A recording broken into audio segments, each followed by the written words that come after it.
আমরা বিভিন্ন রকম সুতো ধরা বা ধরি গার্নি করার সময়।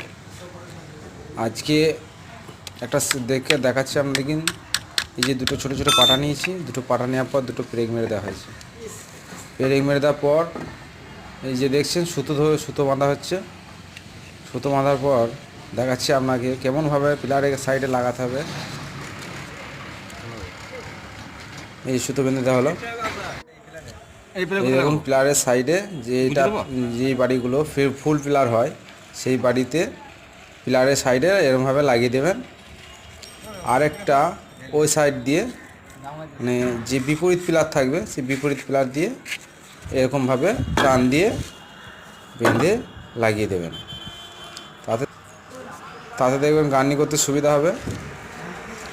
দুটো পিলার থাকবে, দুটো পিলারে দুটো পাটা যেভাবে দেখিয়ে দিলাম ওইভাবে মারবেন, খুব সুবিধা হবে।